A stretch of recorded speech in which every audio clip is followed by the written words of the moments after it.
Hello friends, स्वागत है आप सभी का डेली करंट अफेयर वीडियो में। आज तारीख है 14 जून 2026। तो आज का करंट अफेयर हम डिस्कस करेंगे 14 जून 2026 का। और ये करंट अफेयर का वीडियो सभी एग्जामों के लिए फ्रेंड्स, चाहे आप जिस भी एग्जाम की तैयारी कर रहे हो, सभी एग्जामों के लिए है। अगर आप इस चैनल पर नए हो तो चैनल को लाइक एंड सब्सक्राइब कर लें, ताकि डेली करंट अफेयर का वीडियो आपको समय पर मिलती रहे, आपका तैयारी अच्छे से होती रहे। तो फ्रेंड्स, चलते हैं आज के अगले करंट अफेयर की तरफ। आज का हमारा पहला क्वेश्चन हमारा है आज का फीफा विश्व कप 2025 का आयोजन किन तीन देशों द्वारा संयुक्त रूप से किया जा रहा है? इसका राइट आंसर हो जाएगा option number B, America, Canada और मैक्सिको। ऑप्शन नंबर बी इसका राइट आंसर हो जाएगा, यानी अमेरिका, कनाडा और मैक्सिको तीन देश मिलकर इसका मेजबानी कर रहे हैं। इसका कुछ फैक्ट देखते हैं। जून 2026 में फीफा विश्व कप का अभियान शुरू हो चुका है। इतिहास में पहली बार यह टूर्नामेंट तीन देशों की संयुक्त मेजबानी में खेला जा रहा है और इसमें कुल 48 टीमें हिस्सा ले रही है। अगला क्वेश्चन देखते हैं फ्रेंड। अगला क्वेश्चन हमारा है, वैज्ञानिकों ने किस जीव में पाए जाने वाले आलोफाइकोसाइनिन प्रोटीन में HIV-1 वायरस के खिलाफ लड़ने की क्षमता देखी है? इसका राइट आंसर हो जाएगा ऑप्शन नंबर ए, नीले हरे शैवाल में यह क्षमता देखी गई है। Option number A right answer हो जाएगा। इसका कुछ फैक्ट देखते हैं। वैज्ञानिकों ने साइनोबैक्टीरिया में मौजूद प्रोटीन के एंटीवायरल गुणों की खोज की है, जो भविष्य में HIV एड्स के इलाज और नई दवाओं को विकसित करने में बड़ी मदद कर सकता है। अगला क्वेश्चन देखते हैं। अगला क्वेश्चन हमारा है, भूमि बंदरगाहों के बेहतर डिजिटल संचालन और पारदर्शी व्यापार के लिए शुरू की गई विनिमय प्रणाली का संबंध किससे है? इसका राइट आंसर हो जाएगा option number B, right answer हो जाएगा, यानी लैंड पोर्ट मैनेजमेंट से इसका संबंध है। इसका कुछ फैक्ट देखते हैं। विनिमय एक नया डिजिटल प्लेटफॉर्म है जिसे सीमा पर व्यापार, यात्रियों के आवाजाही और कार्गो की प्रक्रिया को पारदर्शी और सुगम बनाने के लिए लॉन्च किया गया है। अगला क्वेश्चन देखते हैं। अगला क्वेश्चन हमारा है, जून 2026 में किस वरिष्ठ राजनेता को पश्चिम बंगाल का नया वित्त मंत्री नियुक्त किया गया? इसका राइट आंसर हो जाएगा ऑप्शन नंबर ए, स्वप्न दास गुप्ता को पश्चिम बंगाल का नया वित्त मंत्री बनाया गया है। इसका कुछ फैक्ट देखते हैं। पश्चिम बंगाल के प्रशासनिक फेरबदल के तहत स्वप्न दास गुप्ता को राज्य के नए वित्त मंत्री के रूप में जिम्मेदारी सौंपी गई है। अगला क्वेश्चन देखते हैं। अगला क्वेश्चन हमारा है, हाल ही में किस राज्य सरकार ने 18 वर्ष से अधिक उम्र के लोगों के लिए नए आधार कार्ड जारी करने पर अस्थायी रोक लगाने का कैबिनेट फैसला लिया है? इसका राइट आंसर हो जाएगा ऑप्शन नंबर बी, यह फैसला असम के द्वारा लिया गया है। इसका कुछ फैक्ट देखते हैं।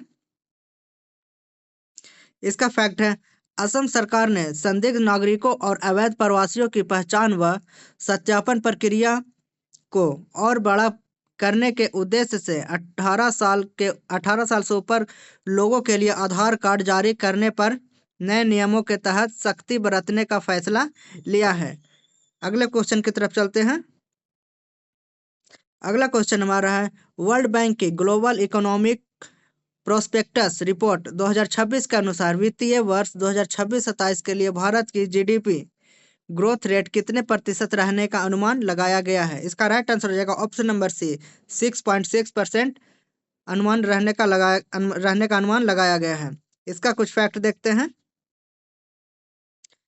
वर्ल्ड बैंक के ताज़ा रिपोर्ट के मुताबिक भारतीय अर्थव्यवस्था मजबूत बनी हुई है और फाइनेंशियल ईयर 2026-27 के लिए भारत की विकास दर 6.6% रहने का अनुमान है। अगला क्वेश्चन देखते हैं। अगला क्वेश्चन हमारा है, हाल ही में चर्चा में रहा जीरो प्रिंसिपल इंस्ट्रूमेंट मुख्य रूप से किस काम आता है? इसका राइट आंसर हो जाएगा option number B, right answer हो जाएगा।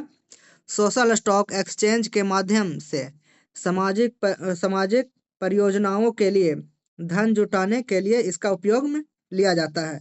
इसका option number B right answer हो जाएगा। इसका कुछ फैक्ट देखते हैं। जेडपी एक विशेष वित्तीय साधन है। इसमें निवेशकों को न तो कोई ब्याज जीरो कूपन मिलता है, न तो कोई ब्याज मिलता है और न ही मूलधन वापस होता है।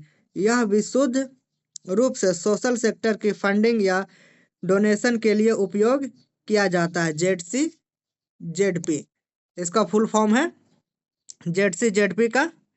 देखिए जेडपी हाल ही में जीरो कूपन जीरो प्रिंसिपल, इसका राइट आंसर है जेडपी का।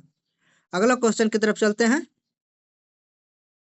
अगला क्वेश्चन हमारा है, हाल ही में खोजी गई नई नई कैस्केड मेढक प्रजाति एमोलॉप्स कमल भारत के किस उत्तर पूर्वी राज्य में पाई गई है? इसका राइट आंसर हो जाएगा ऑप्शन नंबर सी, नागालैंड में यह प्रजाति पाई गई है। इसका कुछ फैक्ट देखते हैं।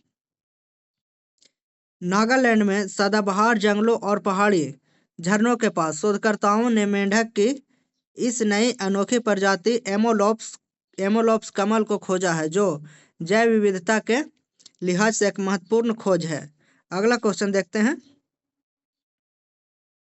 अगला क्वेश्चन हमारा है, संकट और प्राकृतिक आपदाओं के दौरान देश में किसानों को गुणवत्तापूर्ण बीजों की निरंतर आपूर्ति सुनिश्चित करने के लिए किसकी स्थापना की गई? इसका राइट आंसर हो जाएगा ऑप्शन नंबर ए, राष्ट्रीय बीज भंडार की स्थापना की गई है।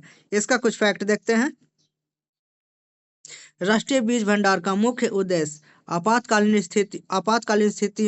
स्थितियों या फसल खराब होने की स्थिति में देश के प्रभावित क्षेत्रों में तुरंत अच्छी गुणवत्ता वाले बीजों को पहुंचाना है, ताकि खाद्य सुरक्षा प्रभावित ना हो। अगला क्वेश्चन देखते हैं। अगला क्वेश्चन हमारा है, उच्च शैक्षणिक संस्थानों में छात्रों के मानसिक स्वास्थ्य को सुधारने और आत्महत्या जैसे घटनाओं को रोकने के लिए सुप्रीम कोर्ट द्वारा गठित किस टास्क फोर्स ने हाल ही में अपनी सिफारिश सौंपी है? इसका राइट आंसर हो जाएगा ऑप्शन नंबर बी, राष्ट्रीय छात्र मानसिक स्वास्थ्य कार्यबल। इसका राइट आंसर हो जाएगा ऑप्शन नंबर बी। इसका कुछ फैक्ट देखते हैं। सुप्रीम कोर्ट द्वारा नियुक्त इस टास्क फोर्स ने अपनी रिपोर्ट में कहा कि छात्रों का मानसिक तनाव एक व्यवस्थागत समस्या है। इसके समाधान के लिए कॉलेजों और विश्वविद्यालयों में पढ़ाई के दबाव को कम करने और मजबूत काउंसलिंग सिस्टम बनाने की सिफारिश की गई है। अगला क्वेश्चन देखते हैं। अगला क्वेश्चन हमारा है, भारतीय मौसम विज्ञान विभाग IMD ने हाल ही में जून 2026 में भूमध्य रेखीय प्रशांत महासागर के ऊपर किस मौसमी घटनाओं की आधिकारिक शुरुआत की पुष्टि की है, जिससे भारत में कम वर्षा की चिंता बढ़ गई है? इसका राइट आंसर हो जाएगा El Nino. Option number B right answer हो जाएगा अल नीनो। यह है फ्रेंड्स अल नीनो में यानी वर्षा कम होती है और ला नीनो में वर्षा बहुत होती है। ला नीनो के तहत वर्षा बहुत होती है, अल नीनो के तहत सूखा पड़ जाता है। तो इसके लिए चिंता जताया गया है। इसका right answer option number B El Nino हो जाएगा। इसका कुछ फैक्ट देखते हैं। अल नीनो के कारण समुद्र का तापमान सामान्य से अधिक हो जाता है। इसके प्रभाव से भारत में मानसूनी बारिश कमजोर पड़ने और सूखे जैसे स्थिति पैदा होने का खतरा रहता है, जिससे कृषि क्षेत्र सीधे प्रभावित हो सकता है। अगला क्वेश्चन देखते हैं। अगला क्वेश्चन हमारा है, इंडिया AI मिशन के सहयोग से भारत का पहला स्वदेशी AI संचालित वीडियो जनरेशन मॉडल लॉन्च किया गया। इसका नाम क्या है? इसका राइट आंसर हो जाएगा ऑप्शन नंबर सी वारिया। इसका नाम वारिया है। इसका कुछ फैक्ट देखते हैं। वारिया भारत का पहला स्वदेशी फाउंडेशन वीडियो मॉडल है, जिसे अवतार कंपनी ने विकसित किया है। यह टेक्स्ट या इमेज इनपुट के आधार पर भारतीय संस्कृति, त्योहारों, पहनावे और ग्रामीण जीवन से जुड़े उच्च गुणवत्ता वाले डिजिटल वीडियो बहुत ही कम लागत में तैयार कर सकता है। अगला क्वेश्चन देखते हैं। अगला क्वेश्चन हमारा है, रक्षा अनुसंधान और विकास संगठन भारत की बहुस्तरीय हवाई सुरक्षा को मजबूत करने के लिए किस लंबी दूरी की सतह से हवा में मार करने वाली मिसाइल प्रणाली को विकसित कर रहा है, जो हाल ही में चर्चा में रही है? इसका राइट आंसर हो जाएगा प्रोजेक्ट कुशा। प्रोजेक्ट कुशा के तहत यह तैयार किया जा रहा है। Option number A right answer हो जाएगा। इसका कुछ फैक्ट देखते हैं। प्रोजेक्ट कुशा के तहत डीआरडीओ ने डिफेंस रिसर्च डेवलपमेंट और ऑर्गेनाइजेशन, डीआरडीओ का फुल फॉर्म हो जाएगा, तीन तरह के इंटरसेप्टर मिसाइल 150 किलोमीटर, 250 किलोमीटर और 350 किलोमीटर से 400 किलोमीटर रेंज बना रहे हैं। इसे मिशन सुदर्शन चक्र के तहत साल 2035 तक भारत के लिए एक अवैध हवाई ढाल तैयार करने के उद्देश्य से विकसित किया जा रहा है, जो रूस के S-400 सिस्टम की तरह काम करेगा। तो फ्रेंड्स, ये था आज का हमारा करंट अफेयर। करंट अफेयर आपको कैसा लगा कमेंट बॉक्स में जरूर बताएं, और इसी तरह के वीडियो के लिए चैनल को लाइक और सब्सक्राइब कर लें, ताकि डेली करंट अफेयर का वीडियो आपको समय पर मिलती रहे, आपका तैयारी अच्छे से होती रहे। मिलते हैं अगले दिन अगले नेक्स्ट करंट अफेयर के साथ। Thank you.